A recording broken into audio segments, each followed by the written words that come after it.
ॐ सदाशिवसमारम्भाम् शङ्कराचार्यमध्यमाम् अस्मदाचार्यपर्यन्ताम् वन्दे गुरुपरम्पराम्।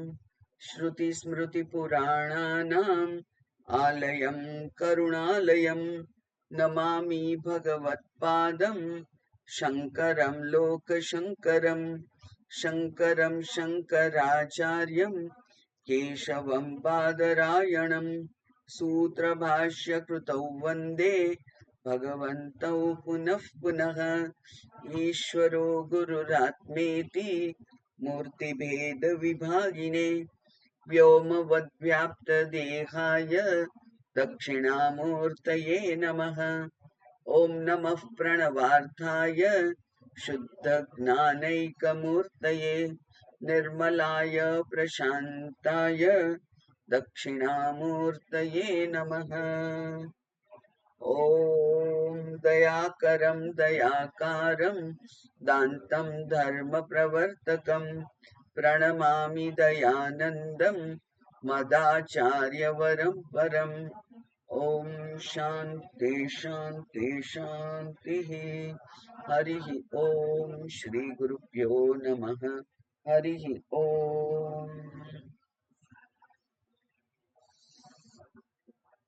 આત્મબોધના છેક હવે અંત પર પહોંચી ગયા છીએ આપણે,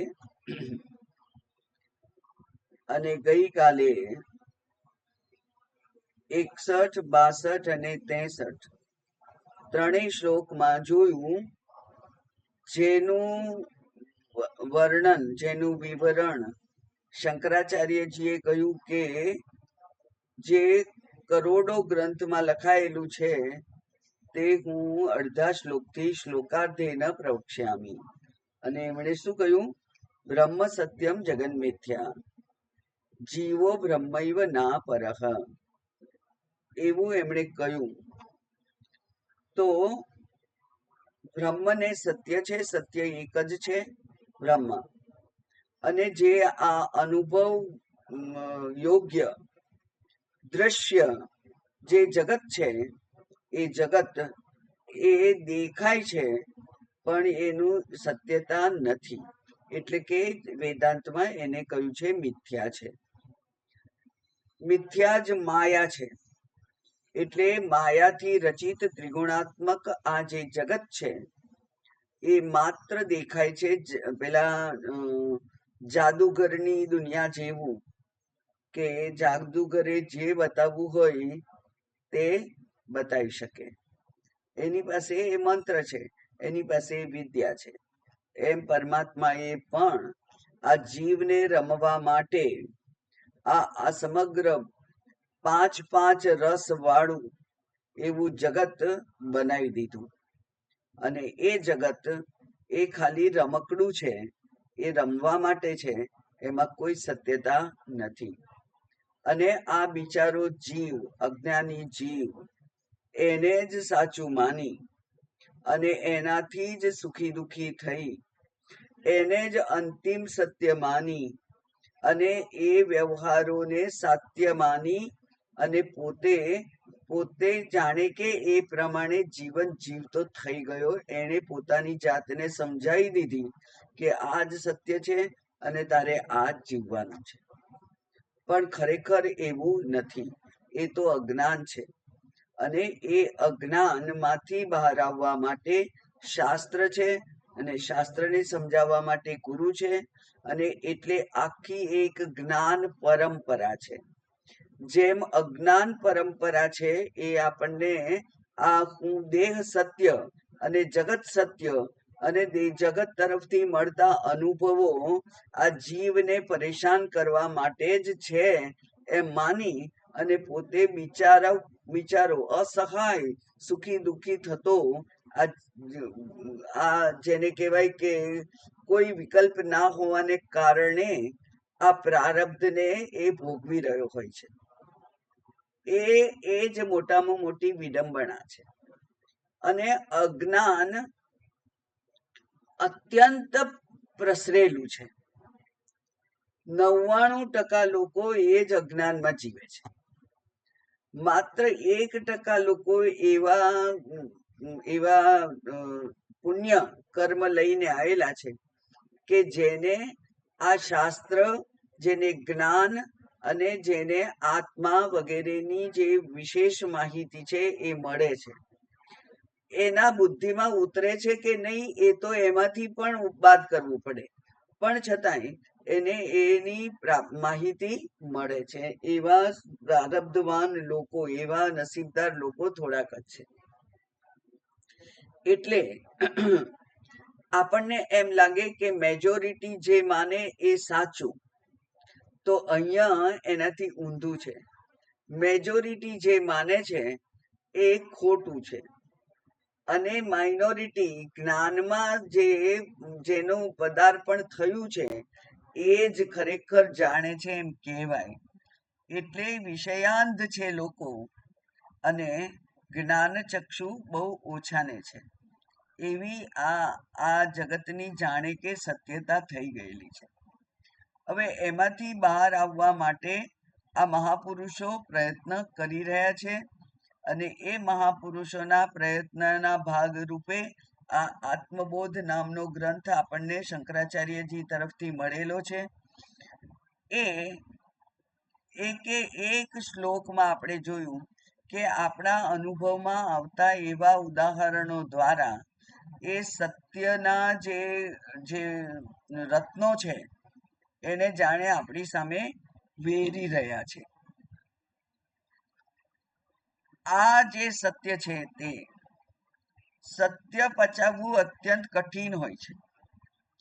જેમ ઝેર પચાવવું કઠિન છે, અને જીજાબાઈએ પોતાના બાળકને ઘોડિયામાંથી દરરોજ અડધું એક ટીપું ઝેર આપ્યા કર્યું, અને એ બાળક ઝેર પચાવતો થઈ ગયો. ઝેર પચાવતા એને આવડી ગયું, અને એ ઝેર પચાવતા એને આવડ્યું એટલા જ માટે જ્યારે એને ઝેર આપવામાં આવ્યું ત્યારે પણ એનું મૃત્યુ ના થયું. એ શિવાજી.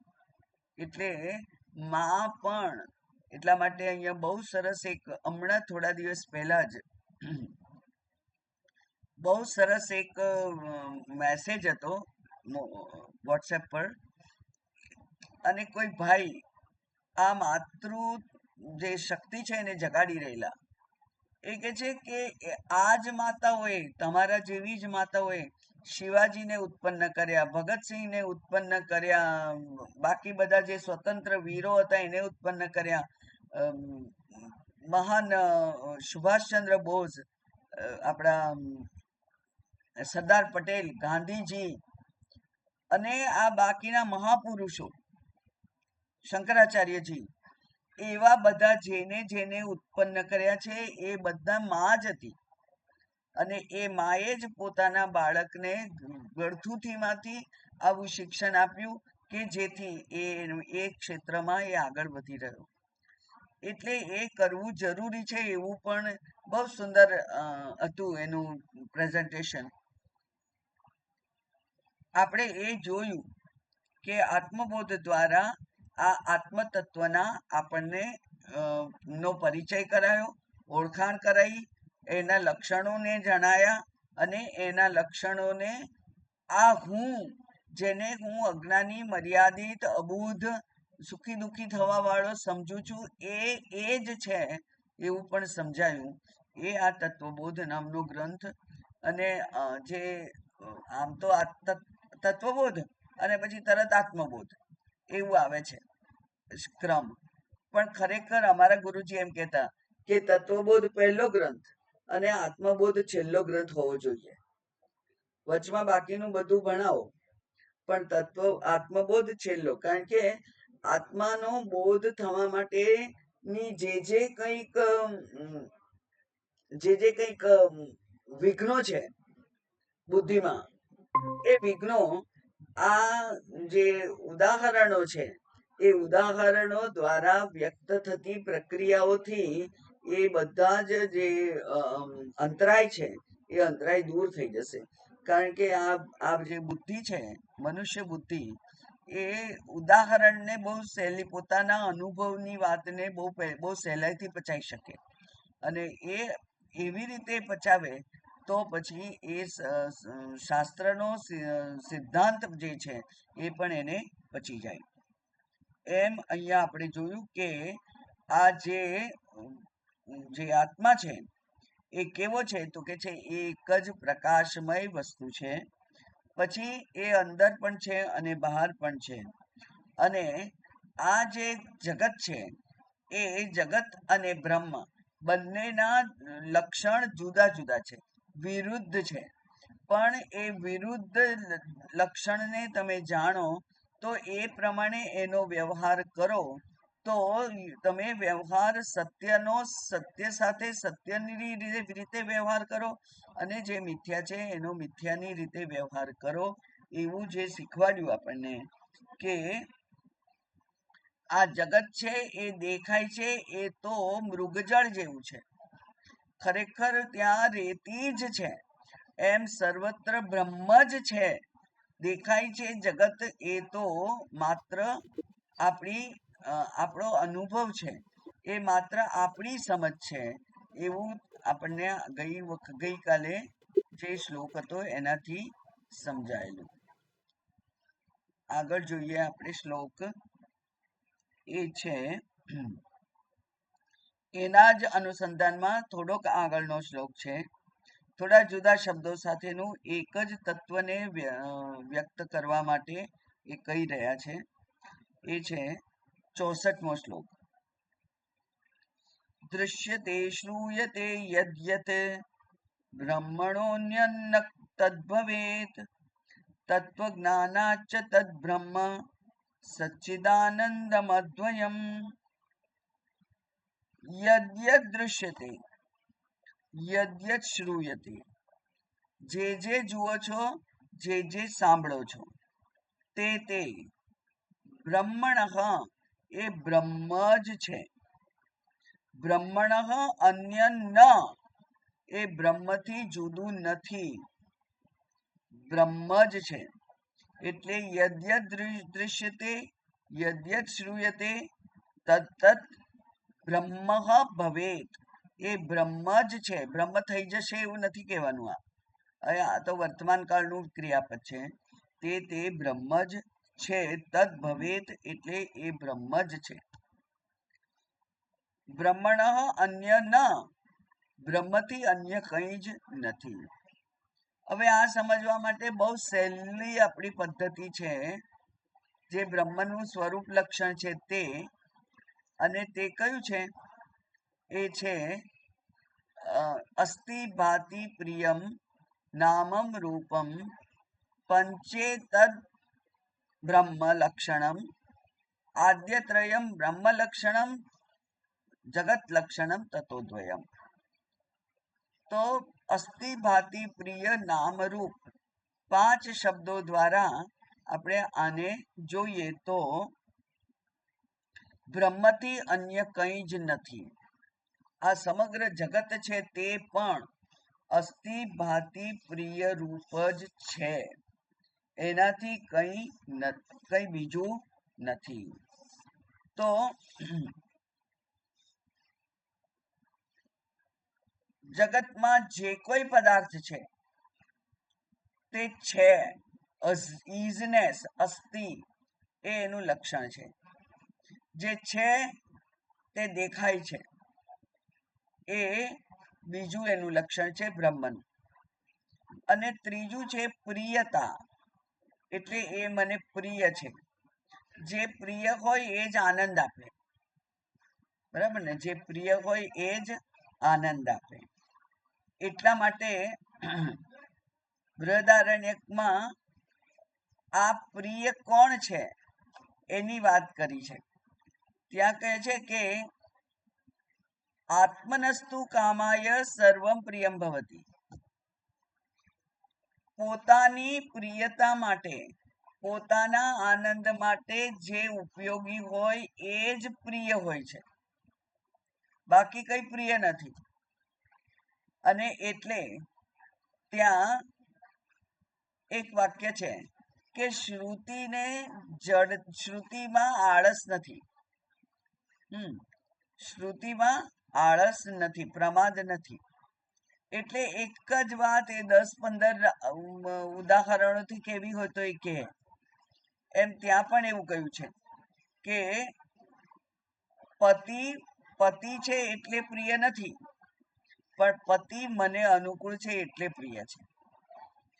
પત્ની છે એટલે પ્રિય નથી, પણ પત્ની મને અનુકૂળ છે એટલે પ્રિય છે. પુત્ર છે એટલે પ્રિય નથી, પણ પુત્ર મને અનુકૂળ છે એટલે પુત્ર છે. અને પુત્રના માટે માતા પિતા છે એટલે પ્રિય નથી, પણ જ્યાં સુધી પોતાને પોતાની ઈચ્છાઓ પૂરી કરવા દે ત્યાં સુધી માતા પિતા પ્રિય. પછી વૃદ્ધાવસ્થામાં એ માતા પિતા પાસે તમને પ્રિય જે હોય એ લાવવાની, એ કરવાની એવી કોઈ ક્ષમતા ના રહી હોય ત્યારે એ માતા પિતા પ્રિય લાગતા નથી. એટલે આત્મનસ્તુ કામાય, પોતાના સુખ માટેની ઈચ્છાને કારણે સર્વમ પ્રિયમ ભવતી, બધું પ્રિય છે. ખરેખર પ્રિયતા વસ્તુમાં નથી, પ્રિયતા તો હુંમાં છે. મને આનંદ થવો જોઈએ, મને સુખ થવું જોઈએ, મને ગમવું જોઈએ, મને અનુકૂળ હોવું જોઈએ. આ આપણી કાયમની વ્યવસ્થા છે. ઉપનિષદ એનું ગાન કરે છે કે પૈસા છે એટલે પ્રિય નથી, પણ પૈસા મને સુખી બનાવે છે. પૈસા વડે હું સુખી રહી શકું એવું છે, એવું પૈસાનું સામર્થ્ય છે એટલે હું સુખી છું. જેમ કે સરકારે નોટબંધી કરી 8-10 વર્ષ પહેલા, ત્યારે 1000 રૂપિયાની નોટો ની થોકડી આપણા ઘરમાં હતી અને આપણને પ્રિય લાગતી હતી. અને પછી એ બ્લેક મની હતા, એટલે એને બેંકમાં વટાવવા જવાય એવું હતું નહીં, બદલાવા જવાય એમ હતું નહીં મારી પાસે. તો પછી શું થયું, એ બધી 1000ની નોટો એને ઢગલો કરી અને લોકોએ દિવાસળી મૂકી દીધી. એટલે મારા કાળા પૈસા હવે સરકારને દેખાવાના બંધ થઈ જશે. મારી પાસે કઈ નથી. 1000ની નોટોની થોકડીઓ હતી ભાઈ તમારી પાસે, ના કઈ નથી. કારણ કે બધા પૈસા હવે મને મુશ્કેલીમાં મૂકે એવા બની ગયા, અને એટલે એને બાળી દીધા આપણે. હવે ધનને કદી બાળાય? કોઈ બાળે? પણ એ ધન જ ના રહ્યું. એને ધનનું જે ઉપાધિ મળેલી હતી એ ઉપાધિ પાછી ખેંચી લીધી. આપણી ઓફિસમાં જે સુપરવાઇઝર હોય એ સુપરવાઇઝરને કોઈક કારણસર એમનું સુપરવાઇઝરનું પદ છીનવી લેવામાં આવ્યું, તો પછી એ આપણા માટે કોઈ અગત્યનો અધિકારી રહે? આપણને સુખી કરનાર એવો અધિકારી એ રહે? દુઃખી કરનાર એ રહે? ના રહે, કારણ કે એનું પદ જતું રહ્યું. એમ આ જે કોઈ ઉપાધિઓ આપણે પહેરીને ફરીએ છીએ તે બધી જ ઉપાધિઓ આ જીવ માટે આપણે દુનિયા તરફ હવે લક્ષ્ય જ નથી કરતા, નજર જ નથી કરતા. આપણે આપણી વાત જાણીએ કે મને જે પ્રિય છે એ જ મને બહાર પણ પ્રિય છે. મને સુખી કરે એ મને પ્રિય છે. મને સુખી ના કરે તો એ પતિ માટે ડિવોર્સ, મને સુખી ના કરે એ પુત્રનો ત્યાગ, મને સુખી ના કરે એ ધન, એને હું દરિયામાં નદીમાં વહાઈ દઉં, કારણ કે મને સુખી કરતું નથી. તો આ જે આપણી વૃત્તિ છે એ વૃત્તિ જ બતાવે છે કે વિષયો એ કેવા છે. એ કે છે એ પ્રિય છે. ક્યાં સુધી પ્રિય છે? મને જ્યાં સુધી પ્રિયતા અનુભવ કરાવે ત્યાં સુધી એ પ્રિય છે, બાકી પ્રિય નથી. તો સૌથી પ્રિય વસ્તુ કઈ છે? આત્મા જ સૌથી વધુ પ્રિય છે. આત્મા એટલે હું, કેપિટલ હું, એ કેપિટલ આઈ, એ જ પ્રિય છે. અને એ તો આત્મા છે, આત્માનું લક્ષણ છે. એટલે અસ્થિ ભાતિ પ્રિય એ જગતના બધા જ પદાર્થોને લાગુ પડે. માટે નામ રૂપ ઉપાધિ ત્યાં સુધી જ પ્રિય લાગે જ્યાં સુધી આપણને એમાં બ્રહ્મ દેખાય. જેવું અબ્રહ્મ થઈ જાય એવું એ પ્રિય રહે નહીં. હવે અવાજ જશે, સંભળાય છે? હવે આ અહીંયા આજે હવે સંભળાશે? સંભળાય તો છે અત્યારે તો, પણ પાછળ આવે છે અવાજ બેકગ્રાઉન્ડ. સંભળાય છે. બહુ ડિસ્ટર્બ નહીં કરે. તમારો અવાજ તો પૂરતો છે મોટો. તો યદ્યત દ્રશ્યતે, જે દેખાય છે તે, અને જે સંભળાય છે તે, અને ઉપલક્ષણ કહેવાય.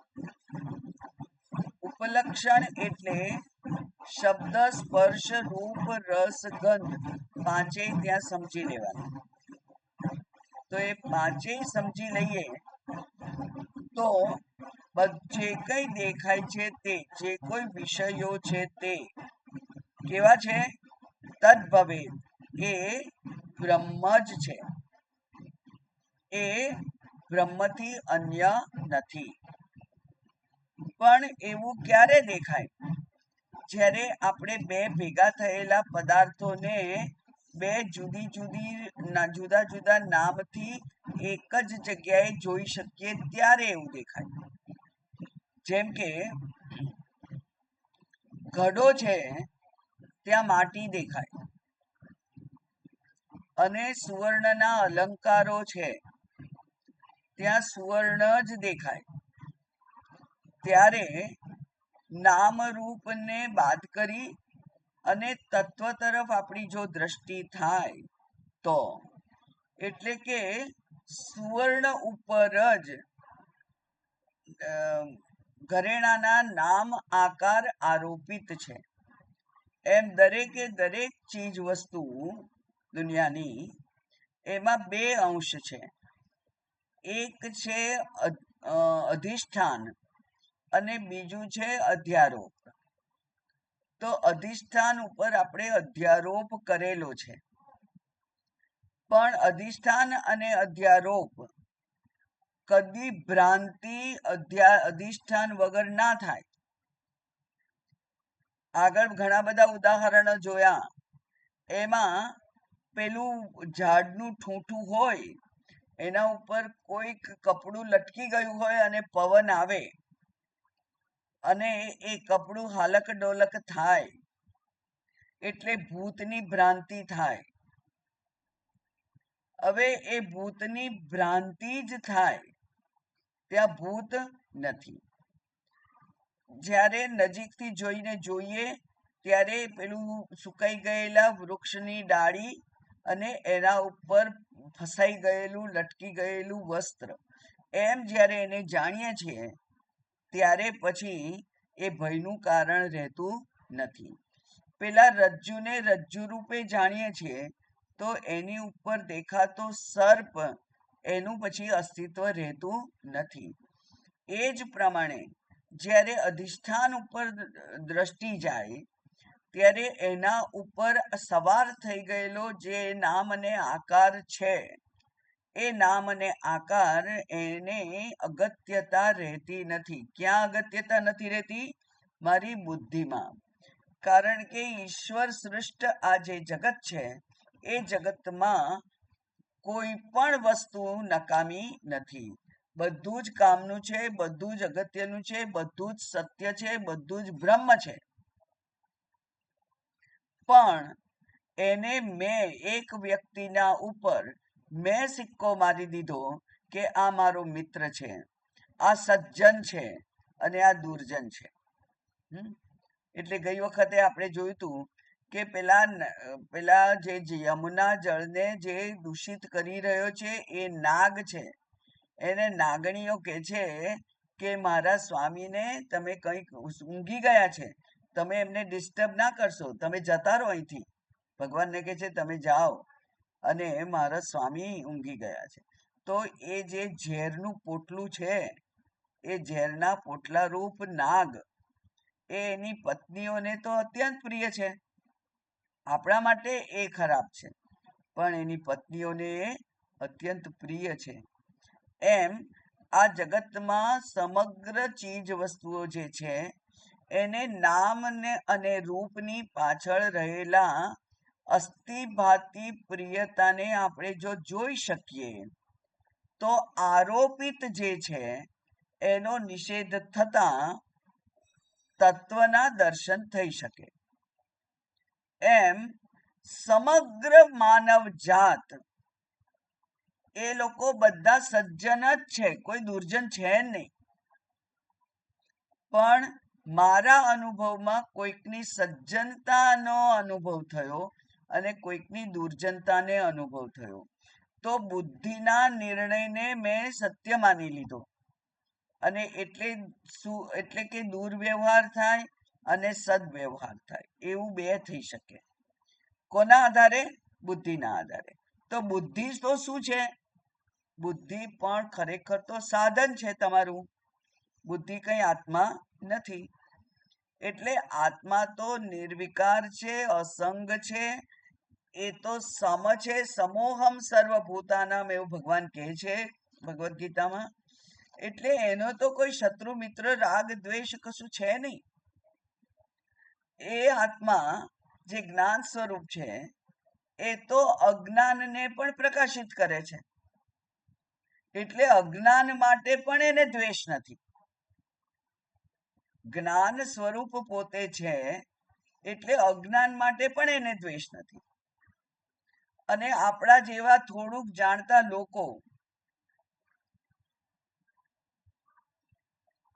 એવું માની બેસીએ કે હું તો મારો ટાઈમ સારી રીતે પસાર કરું છું અને હું તો સત્સંગી છું અને આ બધા ખાલી ઓટલા ઘસે છે, આ બધાને કઈ જ્ઞાન નથી. તો એવું બોલવું, એવું માનવું એ પણ બુદ્ધિનો નિર્ણય છે, એ પણ અહંકાર છે. એનાથી પણ બચવાનું છે. એટલે આ નામરૂપને જ્યાં સુધી સત્યતા આપીએ ત્યાં સુધી અધિષ્ઠાનના દર્શન થતા નથી. એટલે ભગવાને ભગવદ્ ગીતામાં કહ્યું કે અવ્યક્તમ વ્યક્તિમાપન્નમ, જે અવ્યક્ત છે એ વ્યક્તતાને પામે છે. જે અવ્યક્ત છે એ જ વ્યક્તતાને ધારણ કરે છે. એનો અર્થ કે બ્રહ્મ એ જ આ બધા નામરૂપ ધારણ કરેલા છે. સુવર્ણની કોઈ કિંમત નથી, કારણ કે આપણા બધાની બુદ્ધિઓમાં માત્ર નામ અને આકાર દ્રઢ થયેલા છે. પણ બ્રહ્મ કહે છે કે કઈ નહીં, તું નામને ને આકારને સત્ય માન, પણ હું તો તારી સાથે આવવાનો જ છું. નામરૂપની સાથે સાથે સુવર્ણ બંધાયેલું જ છે. ખરેખર સુવર્ણ જ છે. નામરૂપને એણે પોતે રસિક બનવા માટે ધારણ કરેલું છે. એટલા માટે પેલા કવિ કહે છે કે વિવિધ રસ લેવાને શિવ થકી જીવ થયો એ જ આશે. કારણ કે સૌને રસ પ્રિય છે. એટલે બધાને તમને રસ પડે છે નામરૂપમાં, તો લો નામરૂપે હું વ્યક્ત થઈ ગયો. તારા દીકરા રૂપે જ હું આવી ગયો, લે. ઈચ્છા હતી ને. પણ એ દીકરામાં બ્રહ્મના દર્શન થવા એ બહુ વિશેષ વિચાર માંગી લે એવું છે. વિશેષ વિચાર કરવો પડે ને, ત્યારે આપણને જે રક્તપિત્તનો કુષ્ઠ રોગી છે એમાં પણ બ્રહ્મના દર્શન થાય. પેલો સિદ્ધાર્થ, એને વૃદ્ધાવસ્થા, રોગી, મૃતદેહ એ બધું દેખાઈને પોતે વિચલિત થઈ ગયો. કેમ? ઉપાધિથી વિચલિત ના થવાય, ઉપાધિથી આકર્ષિત પણ ના થવું જોઈએ. સત્યના દર્શન કરો, અને સત્ય તો અસ્થિભાતિ પ્રિય છે. નામ રૂપ આરોપિત છે અને અનારોપિત તત્વ તો સત્ય એટલે કે સુવર્ણ છે, માટી છે, બ્રહ્મ છે. એટલે સર્વમ ખલુ ઇદમ બ્રહ્મ એ જ અંતિમ જ્ઞાન છે. પણ એ જ્ઞાન ક્યારે આવે? જ્યારે આપણે બુદ્ધિને કસોટીમાંથી પસાર કરી હોય તો. એટલે ત્યાં કહ્યું કે હું કેવું છે તો કે છે તત્વજ્ઞાનાચ, તત્વજ્ઞાનથી જ તદ એટલે કોણ? સચ્ચિદાનંદમ અદ્વયમ બ્રહ્મ, એને જાણી શકાય. અદ્વિતીય સચ્ચિદાનંદ બ્રહ્મનું દર્શન કરવા માટે દરેક વ્યક્ત પદાર્થો છે, એ વ્યક્ત પદાર્થોની પાછળ અવ્યક્ત પદાર્થ છે. એ અવ્યક્ત પદાર્થને જોવાથી જ આ જ્ઞાન થાય. એટલે કે મારે મારા આગ્રહો છે, નામ રૂપ પ્રત્યેના મારા આગ્રહો છે, નામ રૂપ પ્રત્યેનો મારો વિશેષ લગાવ છે, એને મારે દૂર કરવો પડે, તો જ મને તત્વના દર્શન થાય. એટલે અહીંયા માત્ર એક સત્ય વિધાન કર્યું. શું સત્ય વિધાન કર્યું? કે જેમ તમે ખાલી બોલવા ખાતર નહીં બોલવાનું કે ઈશાવાસ્યમિદમ સર્વમ, આ બધું તો ઈશ્વર જ છે. સર્વમ બ્રહ્મ એવ, સર્વમ બ્રહ્મૈવ, આ બધું બ્રહ્મ જ છે. એવું બોલવા ખાતર નહીં બોલવાનું. કારણ કે જે મને નથી ગમતું વ્યવહારમાં, એ પણ બ્રહ્મ છે. જે જેના માટે મને દ્વેષ છે, એ પણ બ્રહ્મ છે. જે મારો પ્રતિસ્પર્ધી છે, હવે તો નથી હોતી અથવા ઓફિશિયલ નથી હોતી, પણ દાખલા તરીકે સપત્ની એટલે કે શોક નહીં, શું કહેવાય ને? શોક કહેવાય. શોક એટલે સપત્ની. એક જ પતિની બે પત્નીઓ હોય તો એકબીજાની શોખ થાય. તો એ એકબીજાની શોખ છે, એમાં પણ બ્રહ્મ દેખાય, ત્યાં પણ બ્રહ્મ દર્શન થાય. તો પછી આપણે આ જ્ઞાન પચાવ્યું છે એમ કહેવાય. કોઈ શત્રુ રહે જ નહીં, સર્વમાં મિત્રતા દેખાય. કોઈ દુર્જન રહે જ નહીં, સર્વમાં સજ્જન દેખાય. કોઈ જગ્યાએ દુર્ગુણના દર્શન ના થાય, ત્યાં પણ કોઈક જે એનામાં સદભાવ હોય, સદગુણ હોય, એ સદગુણના મને દર્શન થાય. એવી જ્યારે મારી સ્થિતિ થાય ત્યારે જ બ્રહ્મના દર્શન થઈ શકે. એટલે અહીંયા બ્રહ્મના દર્શન ક્યારે થાય એની વાત કરી કે સર્વત્ર બ્રહ્મ દર્શન, તત્વનું જ્ઞાન થાય ત્યારે જ બ્રહ્મના દર્શન થાય. તત્વજ્ઞાનાચ, તત્વજ્ઞાન દ્વારા જ તદ બ્રહ્મ સચ્ચિદાનંદમ અદ્વયમ બ્રહ્મ, એવું જે જોયું છે, જે સાંભળ્યું છે, જે સૂંઘ્યું છે, જે ચાખ્યું છે, જે સ્પર્શથી અનુભવ કરેલો છે, એ બધું બ્રહ્મ જ છે એવી આપણી દ્રષ્ટિ થાય. હવે જો બધે જ બ્રહ્મ જ હોય તો બધાને એના દર્શન થવા જોઈએ, પણ એવું હોતું નથી. આમ તો આપણા થૂંકમાં, આપણા મળમૂત્રમાં જીવાણુઓ હોય છે, પણ આપણને દેખાતા નથી. આપણે જે ભોજન ખાઈ રહ્યા છે ને, ખાઈએ છીએ ત્યારે પણ એમાં પણ જીવાણુ છે, એ આપણને નથી દેખાતા. તો કોને દેખાય? જે માઇક્રોસ્કોપમાં જોઈ શકે એને ઝીણામાં ઝીણા જીવાણુઓ દેખાય. એણે એની જાતને એ જીવાણુઓ જોવા માટેની ટ્રેનિંગ આપેલી છે, એટલે એને એ જીવાણુ દેખાય. જે સામાન્ય રીતે હવામાં ઉડતા આપણને નથી દેખાતા, આપણી પોતાની થાળીમાં રહેલા છે એ નથી દેખાતા, આપણા પોતાના થૂંક વગેરેમાં રહેલા છે એ જીવાણુ આપણને નથી દેખાતા, પણ પેલા માઇક્રોસ્કોપમાં જુએ છે એવા જે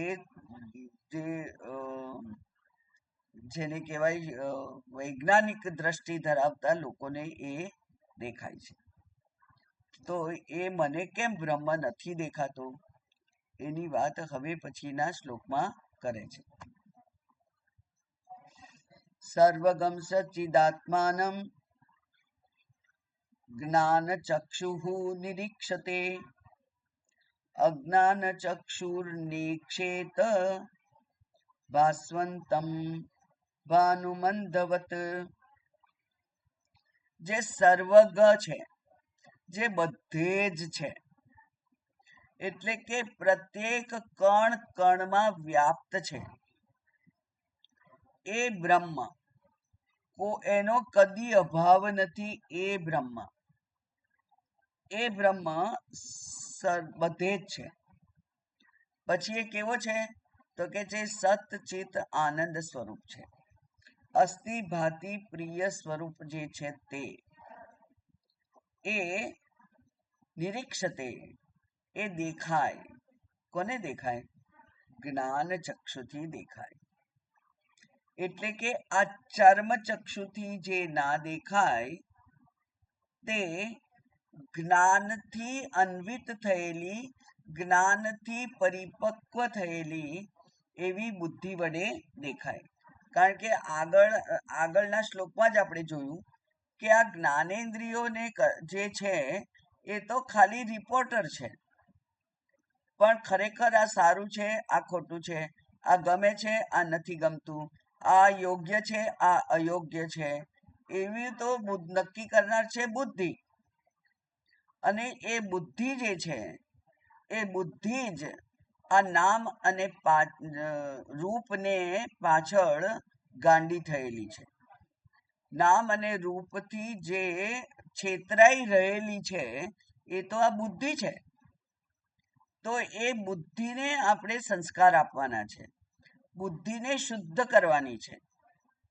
એ શુદ્ધ થયેલી બુદ્ધિ એટલે કે આ જગત રૂપ જે છે એ સત્ય છે એવું અત્યાર સુધી માનતી આવેલી જે કલુષિત થયેલી બુદ્ધિ છે, રાગ અને દ્વેષથી યોગ્ય ને અયોગ્ય, યોગ્ય ને નિત્ય અને અનિત્ય એને જુદી ના પાડી શકતી એવી જે બુદ્ધિ છે, અથવા જેને કહીએ કે અનિત્યથી જ આકર્ષિત થયેલી જે બુદ્ધિ છે, અનિત્યના જે પેલું કળણ છે, કાદવ છે, એમાં ખૂપી ગયેલી એ બુદ્ધિ છે.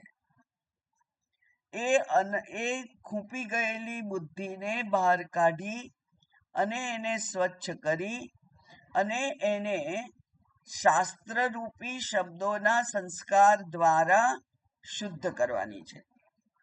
એટલે બુદ્ધિ શુદ્ધિની પ્રક્રિયા કરવી પડે એમ છે. એને જ વિવેક વૈરાગ્ય ષટ સંપત્તિથી એને શુદ્ધ કરવી પડે. એને જોતા શીખવાડવું પડે કે નામ રૂપ તો કાલે મટી જશે. જે હાર પાછળ તું અત્યારે ગાંડી થઈ છે એ હાર તો કાલે તૂટી જશે, ઘસાઈ જશે. પછી તારે એનું શું કરવાનું? પહેરવા લાયક નહીં રહે.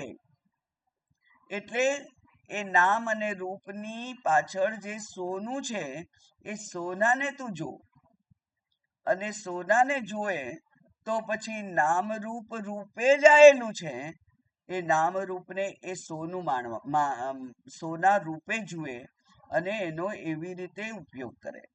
એટલે આ નામ રૂપ આપણો પુત્ર મિત્ર, આપણા મા બાપ, આપણા સાસુ સસરા બધા બ્રહ્મ રૂપે જ છે. એમને આ નામ અને રૂપની પાછળ રહેલા બ્રહ્મને આપણે જાણીએ તો એની સાથે દુર્વ્યવહાર ના થાય, યોગ્ય વ્યવહાર જ થાય.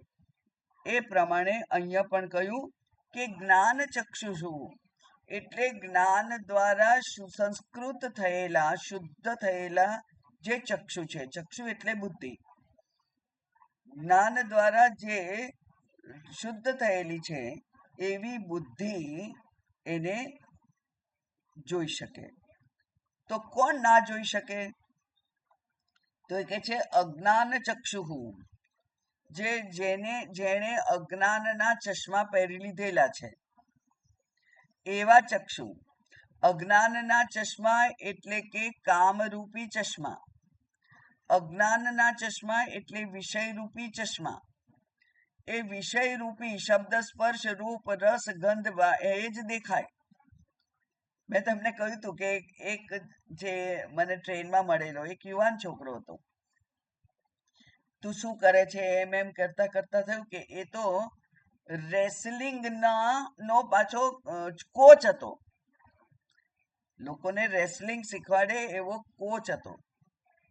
અને પછી વધારે પૈસા મળે એટલા માટે કેટલાક લોકો ફિટનેસ ગાઈડ બને છે. એટલે કે આપણા જેવા બધા એમને ફિઝિયોથેરાપિસ્ટ તરીકે ઘેર બોલાવે, અથવા કોઈ કંપની 10-15 લોકોને ભેગા કરી અને એવા કોઈકને બોલાવે જેને આપણે કહીએ છીએ યોગા ટીચર વગેરે. એનું એક બીજું નામ છે ફિટનેસ ગાઈડ. તો એ ફિટનેસ ગાઈડ પોતે ફિટ રહેવા માટેનો ગાઈડ એવો બનેલો. તે મને કહે છે કે હવે તો મને મારા થાળીમાં આવે એમાં પ્રોટીન, કાર્બોહાઈડ્રેટ, સ્ટાર્ચ, વિટામિન એવું જ દેખાય છે. મને દાળ ભાત શાક રોટલી દેખાતા જ નથી. એની દ્રષ્ટિ એવી થઈ ગઈ. એણે એની દ્રષ્ટિને એવી રીતે ટ્રેન કરી કે એ યોગ્ય જ પદાર્થોને પોતાના આહાર તરીકે ગ્રહણ કરે, જે જરૂરી છે એ જ ગ્રહણ કરે, એવી એની દ્રષ્ટિ. તો આપણે પણ એ જ દ્રષ્ટિ કેળવી શકીએ, સર્વત્ર બ્રહ્મ દ્રષ્ટિ. તો અજ્ઞાન ચક્ષુહુ એટલે જેણે વિષય રૂપી ચશ્મા પહેરી લીધેલા છે એ ન ઈક્ષત, એ નથી જોઈ શકતા. શું નથી જોઈ શકતા? તત્વને જોઈ શકતા નથી. અને પછી સરસ ઉદાહરણ છે કે ભાનુમ એટલે સૂર્ય. કેવો ભાનુ? કે છે ભાસ્વંતમ એટલે પ્રકાશિત, શું કહેવાય ને, ચકચકાટ પ્રકાશિત રહેલો, જળહળા છે જેની તેજસ્વીતા, એવા સૂર્યને પણ આંધળો જોઈ શકતો નથી. એમ હવે આ સૂર્યને જોવા માટે બીજા દીપકની જરૂર નથી એવું આપણે જોયેલું છે આગળ. એટલે આત્માને જાણવા માટે બીજા કોઈ સાધનની દીવાની જરૂર નથી. આત્મા સ્વયં પ્રકાશ છે. કોઈ પણ ક્ષણ માટે એ અપ્રકાશિત થતો જ નથી. નહીં તો આપણે સુષુપ્તિમાં સરી જઈએ, પછી સવારે મને સરસ ઊંઘ આવી એવું કહેનાર કોણ? કોઈક તો હાજર હતું, અને જે હાજર હતો એ જ આત્મા છે, એ જ હું છું. એટલે હું એટલે આત્મા એવું જે જાણે અને આ નામ રૂપને જે નજરઅંદાજ કરે, જેને બહુ મહત્વ ના આપે, એ જ ખરેખર તો આ આત્માને જાણી શકે છે. હવે આ જે જ્ઞાન છે એ જ્ઞાન એ ક્યારે મળે? તો એ કે છે કે આ મનુષ્યની બુદ્ધિ અને શાસ્ત્રની સમજ એ બે જ્યારે એકમત થાય ત્યારે આ ચક્ષુ છે એ જ્ઞાન ચક્ષુ બને. અત્યારે બે મત છે. મારા અનુભવને જ હું સત્ય માનું છું એવો મારો અહંકાર છે, અને શાસ્ત્ર એનાથી વિરુદ્ધ કે છે. મારા અહંકારને નીચો નમાવવાની જ્યાં સુધી મારી તૈયારી ના હોય, અને શાસ્ત્રના શબ્દોને સત્ય માનવાની જ્યાં સુધી શ્રદ્ધા બુદ્ધિ મારી ના હોય, ત્યાં સુધી આ જ્ઞાન ચક્ષુ પ્રાપ્ત થાય નહીં. એટલે મારે મારા આગ્રહોને, જેને અભિનિવેશ કહેવામાં આવે છે, એ આગ્રહોને મારે જતા કરવા પડે. હું જે જોઉં છું તે ખોટું હોઈ શકે, પણ શાસ્ત્ર કે ગુરુ કે કદી ખોટું હોય જ નહીં એવી જે મારી દ્રઢ બુદ્ધિ થાય એને જ જ્ઞાન ચક્ષુ કહેવાય. એટલે જ્ઞાન ચક્ષુ એટલે જ શાસ્ત્ર દ્વારા પ્રાપ્ત થયેલી દ્રષ્ટિ. શાસ્ત્રની દ્રષ્ટિ, શાસ્ત્રના ચશ્મા હું પહેરી લઉં તો જ મને એ બ્રહ્મના દર્શન થાય. મારી સામાન્ય દ્રષ્ટિથી આ બ્રહ્મના દર્શન થઈ શકે એમ નથી. માટે ભગવદ્ ગીતામાં ભગવાને કહ્યું, વિમૂઢા નાનું પશ્યંતી પશ્યંતી જ્ઞાન ચક્ષુષઃ. જ્ઞાન ચક્ષુથી જ એને જોઈ શકાય. એવો જ બીજો શ્લોક છે 15મા અધ્યાયનો, બધાને યાદ હશે તે, યતંતો યોગિનશ્ચૈનમ પશ્યન્નાત્મન્યવસ્થિતમ યતંત્યો અપી અકૃતાત્માનઃ. અકૃતાત્મા એટલે જેણે પૂર્વમાં પુણ્ય કરી અને બુદ્ધિને શુદ્ધ કરી નથી એવો માણસ.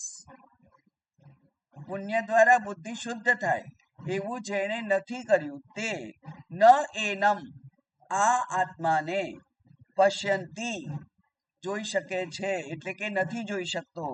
અચેતસઃ પોતાની અચેત બુદ્ધિ છે, અજ્ઞાન બુદ્ધિ છે, એના વડે એ આત્માને જોઈ શકતો નથી. એવું 15મા અધ્યાયનો શ્લોક છે. એ પણ આપણે જાણીએ કે જેણે બુદ્ધિને એટલે કે અંતઃકરણને શુદ્ધ નથી કરેલું તે આ આત્માને જાણી શકતો નથી. એટલે અંતઃકરણ શુદ્ધ કરવું અથવા જ્ઞાન ચક્ષુની પ્રાપ્તિ કરવી બંને એક જ છે. શાસ્ત્રના ચશ્મા પહેરવા એ પણ એને એક જ કહેવાય. શાસ્ત્રના જે વિધાનો છે એ વિધાનોને સત્ય માનીએ તો આપણી બુદ્ધિ દ્વારા થયેલા નિર્ણયો ફરી જાય. એને ખેરવવા ના પડે, એ ખરી જાય. કારણ કે આપણે શાસ્ત્રને શરણાગત થઈ ગયા છે અને એમ કહીએ કે શાસ્ત્ર જે કહે છે એ જ સાચું, અને મારી બુદ્ધિ અને મારી આખી જેને બિંદુ પરંપરા કહેવાય, મારા દાદાની બુદ્ધિ પણ ખોટી ને એમના દાદાની બુદ્ધિ પણ ખોટી ને મારા મા બાપની બુદ્ધિ પણ ખોટી, મારી બુદ્ધિ પણ ખોટી. જ્યાં સુધી ઉપાધિ બુદ્ધિ છે ત્યાં સુધી વિષયોના વળગણ છે જ, અજ્ઞાન છે જ. એટલે શાસ્ત્રની બુદ્ધિને ધારણ કરવી, આદર સહિત, શ્રદ્ધા સહિત, શરણાગત ભાવ સહિત એને ધારણ કરીએ એને જ કહેવાય અંતઃકરણ શુદ્ધ થયું, અથવા બીજા શબ્દોમાં કહીએ કે જ્ઞાન ચક્ષુ પ્રાપ્ત થયા. તો આ જ્ઞાન ચક્ષુ દ્વારા જ આ આત્માને જોઈ શકાય છે. વિષયોથી અંધ બનેલા એવા આત્માને એવા માણસો એવા વ્યક્તિઓ આત્માને જોઈ શકતા નથી. બરાબર. હવે બાકીના જેને કહેવાય ઉપસંહારના શ્લોક છે એ આપણે કાલે જોઈશું. ઓમ પૂર્ણમદઃ પૂર્ણમિદં પૂર્ણાત પૂર્ણમુદચ્યતે પૂર્ણસ્ય પૂર્ણમાદાય પૂર્ણમેવાવશિષ્યતે. ઓમ શાંતિ શાંતિ શાંતિ. હરિ ઓમ. શ્રી ગુરુભ્યો નમઃ. હરિ ઓમ.